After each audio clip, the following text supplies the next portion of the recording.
A lot of you guys in the forum have asked if I could make some kind of instruction video to how to use a multiplier. I'll try. The first thing about a multiplier reel is that the line, it's not it's reading off directly off the spool, unlike a lot of you guys have asked if I could explain how to use a multiplier. I'll try. Here I have a standard, what can we call it, glide bait setup and a standard multiplier reel. Two things is important when using a multiplier reel. Of course, have appropriate line, it means thick line.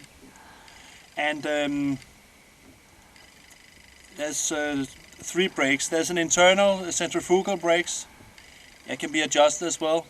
It has 4 to 6 brake pads. I think normally I switch all on. That's one thing. Then you have a casting brake. I think here. It says here. It's a small knob that you can, if I release the reel, I can tighten it. So the line barely goes off the spool. What you need to do is to adjust that first. What you do is you release the spool, and then you release your casting brake completely until you see the spool starts to get play in here.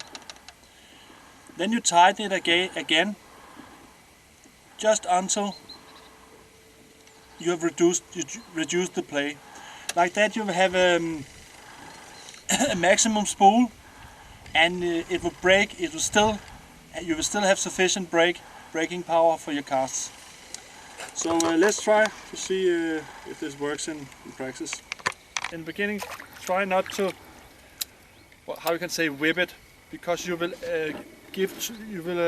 the bait will receive too much acceleration, and then there will be a danger to get an overrun. It's just very gentle movement in the beginning, out like this. That was step 1. Step 2 is that you will need to break the spool with your thumb. The most important break in a multiplier reel is your thumb. So what I'm doing during the cast, I keep my thumb on the spool and I still break it a little bit, and when the bait hits the water, I block the spool completely. I know that some guys who's teaching who's showing how to use a multiplier reel, they tighten the brake, the casting brake, so tight that you actually can't get an overrun. That's also a possibility to do it, but I think it's better from the beginning to learn to use your thumb, because your thumb is alpha omega in learning how to be a good caster. Look again. Actually, when you have learned how to adjust your spool as in the beginning of the cast, during the cast, and when the bait hits the water, then you're on your way to be a quite good caster. See, I break a little bit with my thumb still and block it.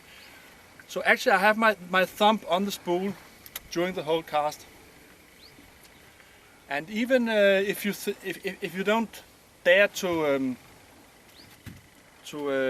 tighten the casting brake too much, still get used to keep your thumb near the spool, because suddenly if you get a crosswind and you're casting a spinner bait or spinner or big crank or something, you can get caught in the wind and the line will immediately rises at your spool, and then it's important to block it with your thumb. Another aspect is the line. It's quite important when you cast with a multiplier that you have a stiff line, as stiff as possible. And a line like Spider Wire Ultracast is, I think, nearly the stiffest you can get for a braided line. The the best thing for the beginner is actually to start with a monofilament line. They're stiffer, and the stiffer the line is, the better it casts with a multiplier reel. The problem with the braided line is, especially when it ages a little bit, it gets soft, and sometimes it can make small loops during the casts on the spool. You can't do anything about it, and the loops will emerge into a knot, and boom, and your cast get blocked in the middle. As it happens relatively rare, but this is one of the incidents you will not have with a nylon line, and it can be extremely annoying in the beginning. In the beginning I lost a lot of bait like that, also because I was advised from a Danish tackle shop to use so it's 10 or 20 pound braid, and that just snapped like that.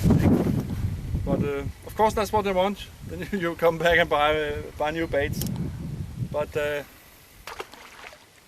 I think a lot of the baits we use are expensive, so we should take care of them. So buy some good line. 80 pounds to 100 pounds. For the Europeans it would be something like 35 to 40 millimeter. That's a 0.35 to 40 millimeter. That's an appropriate line for casting these big pike baits. Now I want to fish a little bit, so have a good time.